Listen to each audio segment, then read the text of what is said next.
François Bergerot, bonjour. Bonjour. Vous êtes le directeur général de l'Atelier des Chefs. L'Atelier des Chefs, ce sont des cours de cuisine pour grand public.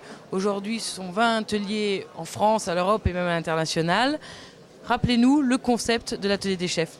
L'Atelier des Chefs, ce sont donc des cours de cuisine accessibles à tous.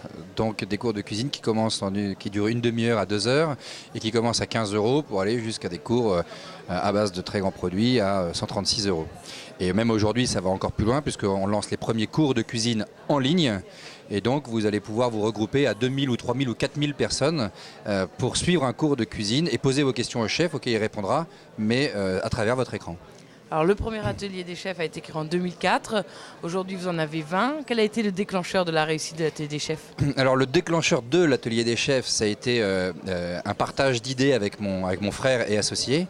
Le déclencheur de la réussite, je ne sais pas s'il y a vraiment un déclencheur. Ce qui est sûr, c'est qu'on a eu un facteur de choses qui nous ont aidés à réussir, à savoir un peu de chance, beaucoup de travail, de l'énergie, de la confiance en nous, et puis ensuite une idée qui est peut-être pas si mauvaise que ça, et surtout qui était exactement dans l'air du temps, c'est-à-dire ce que les gens attendaient, parce qu'on était à la fois en attente quand on répondait à une demande, et en même temps on essayait d'être force de proposition de quelque chose de nouveau. Alors, est-ce que vous avez déjà failli abandonner dans la progression de l'atelier des chefs, et si oui, comment vous avez fait pour continuer finalement? Alors failli abandonner, je ne sais pas, des moments de doute, oui on en a eu et on en aura malheureusement je pense encore. Le plus gros moment de doute je pense c'est quand on a failli échouer à Londres, où là on avait investi beaucoup d'argent et après 1 an et demi à Londres, c'est simple, on faisait grosso modo 500 000 € de chiffre d'affaires, 500 000 € de pertes. Et donc là, en fait, on a dû prendre une décision assez radicale puisque moi, je suis allé passer 3 jours par semaine à Londres pendant 8 mois et où j'ai tout remis à zéro. Et en remettant tout à zéro pendant ces 8 mois, j'ai réussi à redresser la barre. Et là, non seulement Londres n'a pas été un échec, mais aujourd'hui, Londres est un super succès. Et donc, ça nous donne envie d'aller encore plus vite, encore plus loin. Londres, mais d'autres villes encore, vous pouvez nous en citer quelques-unes? Oui, donc on est aujourd'hui présent à Paris, on est présent, si j'essaye de suivre l'ordre de la carte de France, à Nantes, à Bordeaux, à Toulouse, à Aix-en-Provence, à Lyon, à Dijon, à Strasbourg, à Lille, à Rennes, et donc à Paris, si je veux terminer la boucle. Et aussi à Dubaï. Et à Dubaï, pardon, vous avez raison, on est présent à Dubaï, où on a un partenariat avec un accord avec les hôtels Méridien. Parfait. Aujourd'hui, l'atelier des chefs, c'est 13 millions d'euros de chiffre d'affaires.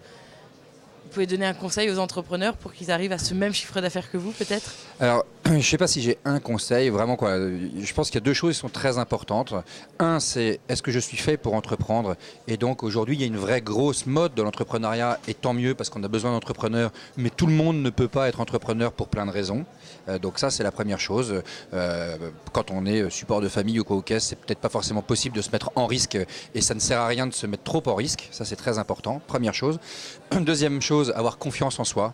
Et ça, une fois qu'on a décidé en revanche de se lancer dans l'entrepreneuriat, il faut croire en soi et en ses chances de réussite et en son projet, exactement. Même s'il y a des oiseaux de mauvais augure qui vont dire que ça ne va pas marcher, il faut croire en soi.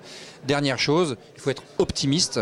Et optimiste parce que si on arrête d'être optimiste, on arrête de créer. Dans un environnement où tout le monde nous dit que demain c'est l'apocalypse, et ben, il faut croire au contraire que demain sera un jour meilleur.